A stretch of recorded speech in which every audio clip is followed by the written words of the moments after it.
आज हम पढ़ते हैं एसी का शक्ति, है ना। कल पढ़े थे एसी का शक्ति गुणांक, आज पढ़ेंगे एसी का शक्ति। भिन्न भिन्न प्रतिरोध जब जुड़े हों, एसी का शक्ति।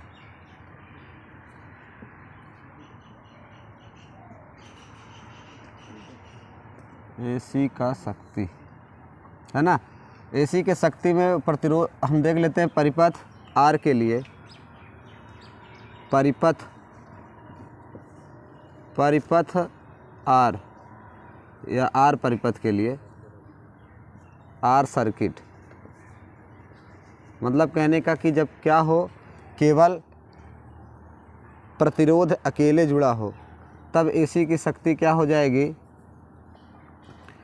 चूँकि P एवरेज बराबर हमने बताया है कि VRMS इंटू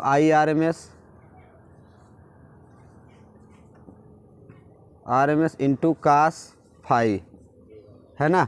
आर परिपथ हमने बताया कि आपको ये चीज़ें तभी समझ में आएगी जब आपको पीछे की चीज़ें पता रहेंगी।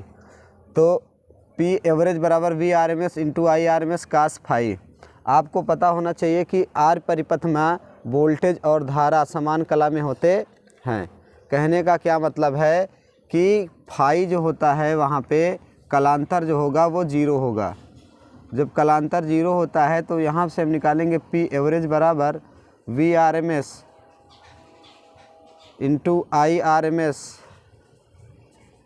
इंटू कास जीरो अंश, और कास जीरो अंश का जो मान होता है वो होता है VRMS into IRMS, cos zero अंश का मान होता है 1।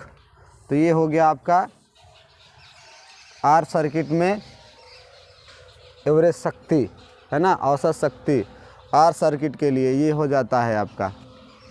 अब हम देख लेते हैं सी सर्किट के लिए, सी परिपथ। अब सी परिपथ के लिए देखेंगे, सी परिपथ में कहने का मतलब जिसमें केवल संधारित्र अकेले जुड़ा हो, तो सी परिपथ का क्या हो जाएगा। P एवरेज बराबर VRMS into IRMS into cos phi. और आपको पता होना चाहिए कि सी सर्किट में जो विभव होता है वो धारा से π/2 पश्चगामी होता है। मतलब धारा विभव से सी सर्किट में π/2 अग्रगामी होती है। कहने का मतलब यहाँ पे फाई बराबर क्या हो जाएगा, π/2। तो यहाँ पे हम अगर अप्लाई कर देंगे P एवरेज बराबर VRMS इंटू IRMS कास π/2, तो P एवरेज बराबर हो जाएगा VRMS इंटू IRMS कास π/2 का मतलब 90 अंश, और कास 90 का जो मान होता है वो जीरो होता है। तो अगर सर्किट अकेले के लिए, मतलब जिसमें केवल संधारित्र अकेले है, तो उसका औसत शक्ति क्या होगी, 0 होगी। ये हो गया सी परिपथ के लिए। अब हम देख लेते हैं यल सर्किट के लिए, यल परिपथ।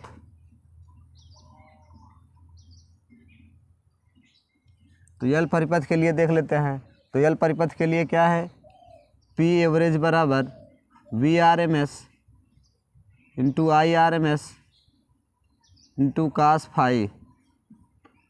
और यहाँ पे कास जो फाई होता है π/2 पश्चगामी होता है धारा, है ना। यहाँ भी जो थीटा पाई होता है वो π/2 होता है।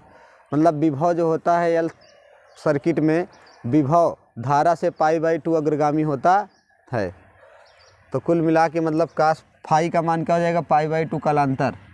P एवरेज बराबर VRMS IRMS इंटू कास π/2, और P एवरेज हो जाएगा आपका VRMS इंटू IRMS कास π/2 का मान 0। तो P एवरेज औसत शक्ति बराबर हो जाएगा 0। ये भी क्या हो गया, औसत शक्ति इसकी भी 0 हो गई। तो ये सिंगल सर्किटों के लिए आपका जो है औसत शक्ति आ गई। तो कहने का मतलब अगर आपके माइंड में पीछे की चीज़ें हैं तो आप ये सब चीज़ों को आराम से कर सकते हो। इसमें ऐसा कोई है नहीं कुछ जो समझ में ना आया हो, और ऐसा तो हमको नहीं लगता कि कुछ इसमें ऐसी भी चीज़ है जो ज़्यादा टफ है। तो आप जो है पीछे की चीज़ों को रिवाइज कीजिए, फिर आगे पढ़िए, ऑटोमेटिक से सब आ जाएंगे। अब ये हो गया आपका आर परिपथ। अब हम देख लेते हैं C R circuit. C R circuit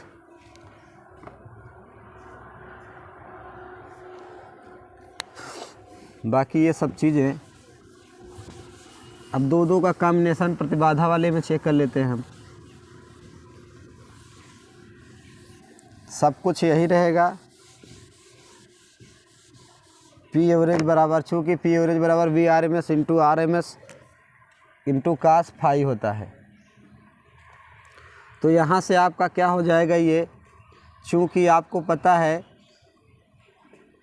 I बराबर होता है वी अपान आर, और इसको अगर हम मैक्सिमम मतलब आर एम एस के रूप में लिखें तो ये हो जाएगा आपका पी एवरेज बराबर, और ये कास फाई है ना, कास फाई बराबर आपको बताया गया है कि होता है आर अपान जेड, है ना।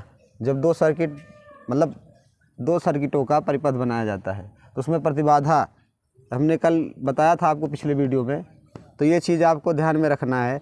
तो अब यहाँ से हो जाएगा पी एवरेज बराबर V R M S into I के स्थान पे ये अप्लाई करेंगे हम वी आर एम एस, और यहाँ आर है ना, तो आर को देखो जब दो सर्किट होती है तो उसको प्रतिरोध को प्रतिबाधा कहा जाता है। तो यहाँ पे क्या हो जाएगा, जेड, आर के स्थान पे जेड हो जाएगा इंटू ये हो जाएगा आपका R upon Z, cos phi का फैक्टर गुणांक। ओमी परिपथ, ओमी प्रतिरोध और प्रतिबाधा के अनुपात को क्या कहा जाता है, कास फैक्टर। तो ये हो गया आपका, तो ये हो जाएगा पी एवरेज बराबर V square R M S into R upon Z square. तो ये हो गया आपका औसत शक्ति गुणांक। अगर इसकी प्रतिबाधा देखी जाए तो जेड बराबर होता है, जब सर्किट सी और आर जुड़ा होता है तब इसकी प्रतिबाधा हो जाती है 1 अपान ओमेगा सी का स्क्वायर प्लस आर का स्क्वायर, वो भी रूट में होता है जेड। अगर हम यहाँ से जेड स्क्वायर निकालेंगे तो ये रूट हट जाएगा और ये हो जाएगा 1 अपान ओमेगा सी का स्क्वायर और प्लस आर स्क्वायर। तो कहने का मतलब जेड के स्थान पे अगर हम इतना अप्लाई कर देंगे तो पी एवरेज हमारा आ जाएगा,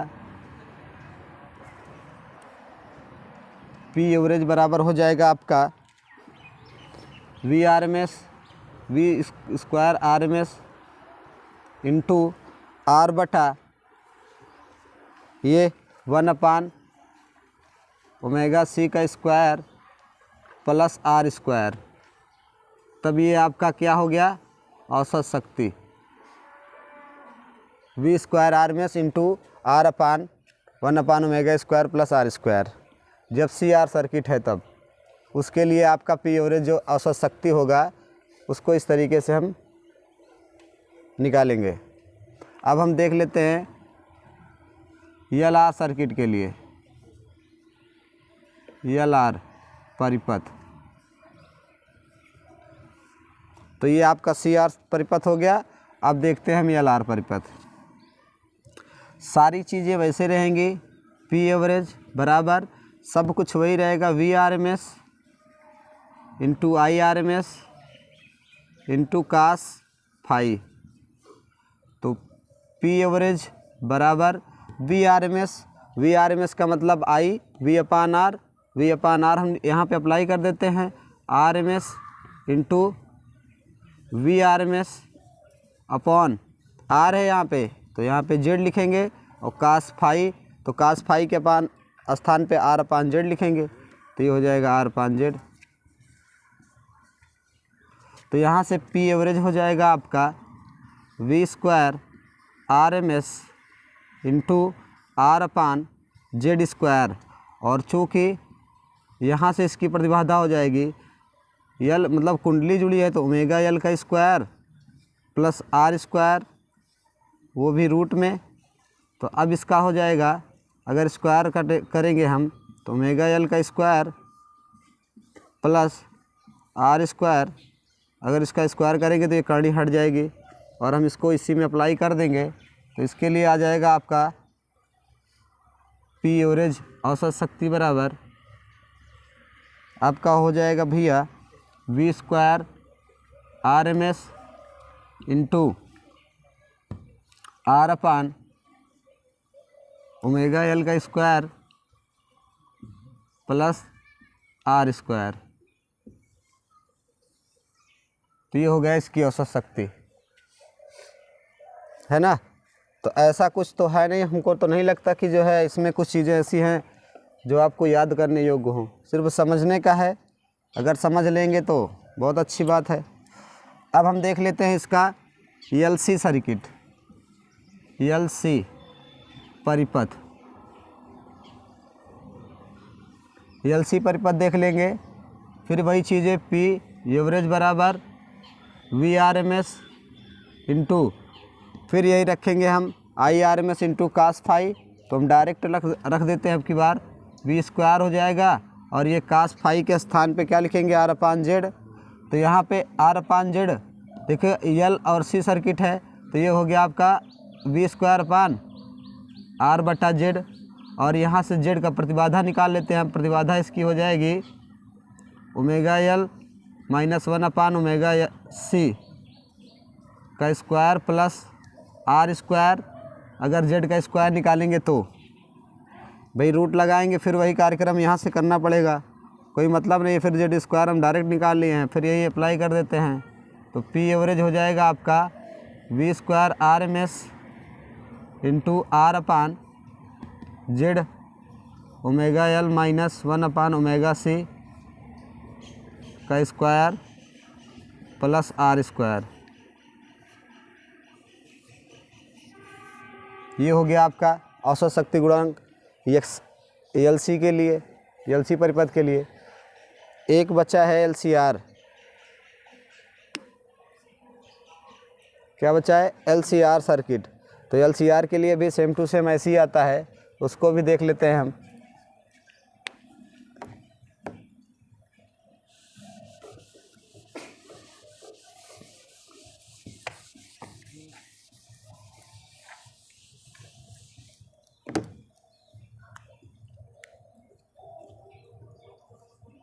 एलसीआर परिपथ,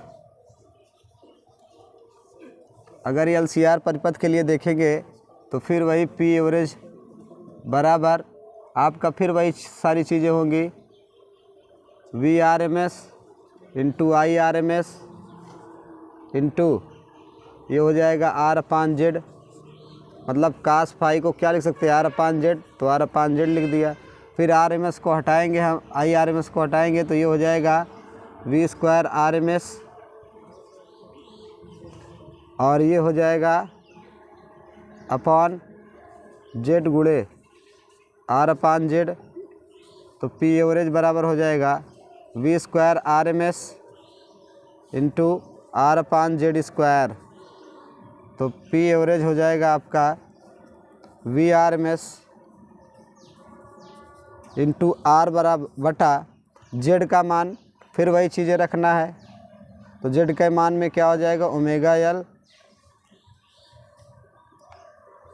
माइनस 1 अपान ओमेगा सी का स्क्वायर प्लस आर स्क्वायर। तो ये हो गया एलसीआर सर्किट के लिए, है ना। तो इसमें कुछ ज़्यादा है नहीं, इन चीज़ों को क्या करना है आपको समझना है। और एक बार समझ में आ गई तो दोबारा जो है आपको रटना नहीं पड़ेगा, रटना है नहीं, सिर्फ समझना है। तो ये हो गया। अब इसके बाद है आपका एलसीआर का अनुनादी परिपथ, मतलब अनुनादी स्थिति में एलसीआर का, और समांतर श्रेणी क्रम और समांतर क्रम में एलसीआर अनुनादी स्थिति, है ना। हमको उसको देखना है। तो एलसीआर के लिए देख लेते हैं सबसे पहले हम श्रेणी क्रम अनुनाद की स्थिति में, अनुनाद की स्थिति में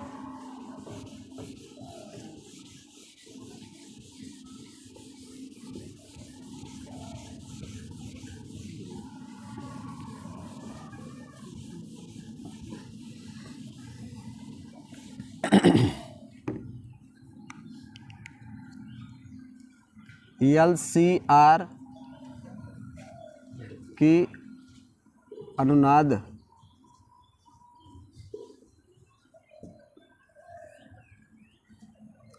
LCR का अनुनाद मतलब अनुनादी स्थिति इसकी देख लेते हैं।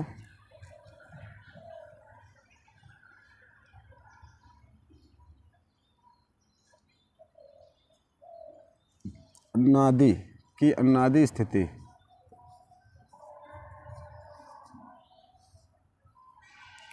तो पहले हम सर्किट बना लेते हैं, इसका परिपथ बना लेते हैं। सबसे पहले हमको इसमें परिपथ बनाना रहेगा, तो परिपथ बना लेंगे इसका हम। तो यहाँ हो जाएगा आपका कुंडली जुड़ गई, फिर संधारित्र जोड़ दिए, फिर प्रतिरोध जैसा कहा है वैसे ही जोड़ दिए हम, और ये बन गया सर्किट, तैयार हो गया। और ये है आपका AC करंट V बराबर V0 साइन ओमेगा t, और ये विद्युत धारा प्रवाहित हो रही है। ये L हो गया, ये C हो गया, ये R हो गया। इसका जो विभव है VL, इसका विभव VC, इसका विभव VR हो गया। तो अब हम इसकी प्रतिबाधा निकाल लेते हैं। क्या निकाल लेते हैं? ये तो परिपथ हो गया, अब इसकी प्रतिबाधा निकालेंगे। प्रतिबाधा, इसकी जब हम प्रतिबाधा Z निकालेंगे तो Z बराबर हो जाएगा इसका omega L minus 1 omega C का whole square plus R square root में। तो ये तो हो गया इसका क्या, प्रतिबाधा। सीधा सीधा इसके बाद आपसे पूछेगा इसकी प्रतिबाधा, तो प्रतिबाधा को आप ऐसे निकाल सकते हो।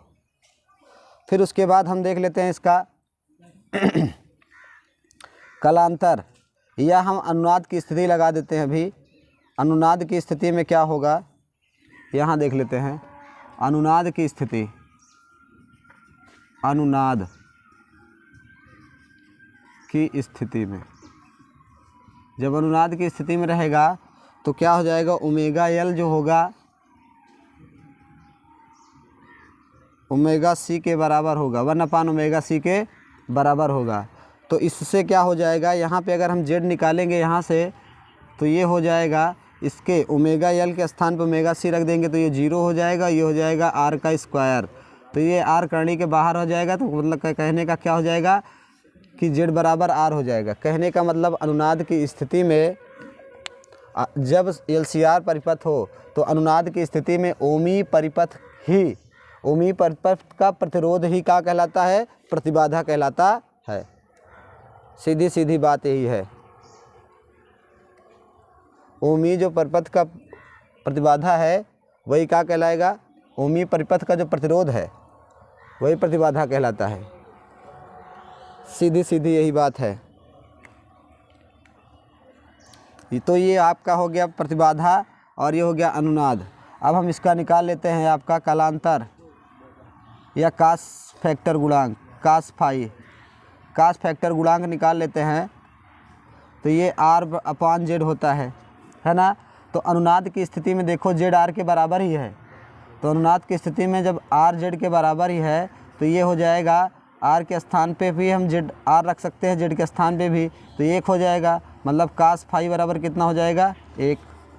तो मतलब इसका जो कास फैक्टर गुणांक है वो कितना होगा, 1 होगा। ये हो गया इसका फैक्टर गुणांक। अब इसकी हम फ्रीक्वेंसी निकाल लेते हैं। यहाँ से देख लेते हैं अनुनाद की स्थिति में ओमेगा L बराबर क्या है,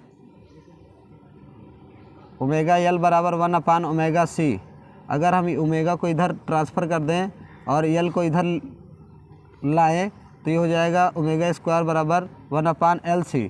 और हम ये स्क्वायर को हटाएंगे यहाँ से तो इधर करनी लग जाएगी और ये हो जाएगा LC रूट में, और ये ओमेगा का मान अगर हम 2 पाई न्यू रख देंगे तो ये हो जाएगा 1/LC, और ये क्या हो जाएगा न्यू बराबर 1/2 पाई रूट में LC। तो ये है आपकी चीज़ें। आपको जो है इसमें अलग अलग स्टेप से क्वेश्चन पूछ सकता है, कहेगा इसका कास्ट फैक्टर गुणांक बताइए, या कह देगा कि इसकी आवृत्ति बताइए अनुनाद की स्थिति में, या प्रतिबाधा पूछ लेगा, है ना। इसका जो उपयोग होता है, देखो इसकी विशेषता, इसके गुण क्या हैं। इसके गुण देखो, सबसे पहले तो ZR के बराबर है, पहला गुण तो यही हो गया, ZR के बराबर है, और इसका जो कास्ट फैक्टर गुणांक है वो 1 है ना। और इसका अगर उपयोग देखा जाए, उपयोग में ये विभव प्रवर्धक होता है।